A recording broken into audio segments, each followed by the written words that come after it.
కడాన తిరుమల లడ్డు కూడా నాసి రకం. నాకైతే ఆశ్చర్యం వేస్తుంది. ఎన్ని కంప్లైంట్ చేసినా కడాన వెంకటేశ్వర స్వామి పవిత్రతను దెబ్బతీశారు. ఎన్నోసార్లు చెప్పాం. అక్కడ ఎంత దుర్మార్గంగా ప్రయత్నం చేశారంటే అంత దుర్మార్గంగా ప్రవర్తించారు. కడాన అన్న దానంలో క్వాలిటీ ఆఫ్ ఫుడ్ లేకుండా చేశారు. దేవుని దగ్గర పెట్టే ప్రసాదం అపవిత్రం చేసే విధంగా ఓసారి బాధేస్తుంది. నాసి రకమైన ఇంగ్రీడియంట్సే కాకుండా ఎనిమల్ ఫ్యాట్ కూడా వాడారని.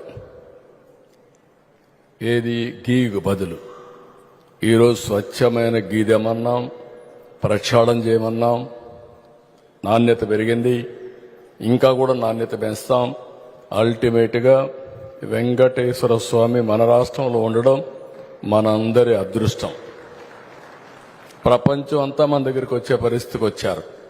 అలాంటప్పుడు వెంకటేశ్వర స్వామి పవిత్రతను కాపాడుకోవాల్సిన బాధ్యత మనందరిపైన ఉంది. ఇది కూడా చేస్తామని చెప్పి కూడా నేను మీకు తెలియజేస్తున్నా. ఆంధ్రప్రదేశ్ ముఖ్యమంత్రి నారా చంద్రబాబు నాయుడు గారు కలియుగ దైవమైనటువంటి తిరుమల తిరుపతి వెంకటేశ్వర స్వామి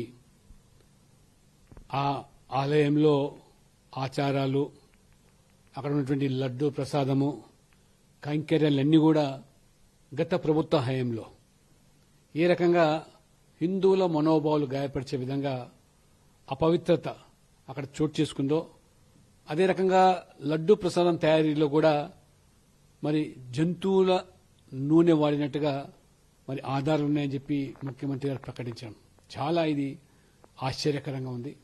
నిజంగా ఇంతకంటే దౌర్భాగ్యం.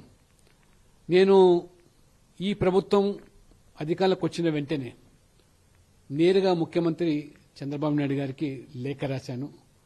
ఆనాడు జగన్మోహన్ రెడ్డి గారి హయాంలో అధికారులు ఏ రకంగా తిరుమల తిరుపతి దేవస్థానం యొక్క పవిత్రతను మంట కలిపారు, పూర్తిగా హిందువుల యొక్క మనోభావాలు గాయపరిచే విధంగా వివరించిన తీరు, అన్యమతస్థుల యొక్క అక్కడ నియామకాలు అక్కడ కొనసాగడము, పైపెచ్చు తిరుమల తిరుపతి దేవస్థానం భక్తులు ఏ భక్తి భావనతోనైతే ప్రపంచవ్యాప్తంగా ఉన్న వాళ్ళు అక్కడ విరాళాలు ఇచ్చారో వాటిని దుర్వినియోగం చేయడం, వాటిని ఏ రకంగా మరి రాజకీయాల అవసరాల కోసం గతంలో ఉన్న చైర్మన్ గాని అధికారులు గాని వాడుకున్నారో వీటి మీద పూర్తి స్థాయి దర్యాప్తు జరిపి ఆ రకంగా వాటి మీద కఠినమైన చర్యలు తీసుకోవాలి, చట్టరీత్యా చర్యలు తీసుకోవాలని చెప్పి నేను డిమాండ్ చేయడం జరిగింది. ఇప్పటికైనా చంద్రబాబు నాయుడు గారు వాస్తవాలు వెలికి తీస్తున్నందుకు అభినందిస్తూ, కానీ ఎట్టి పరిస్థితుల్లో కూడా ఆ ప్రభుత్వంలో జరిగినటువంటి అన్యాయాల మీద, అక్రాల మీద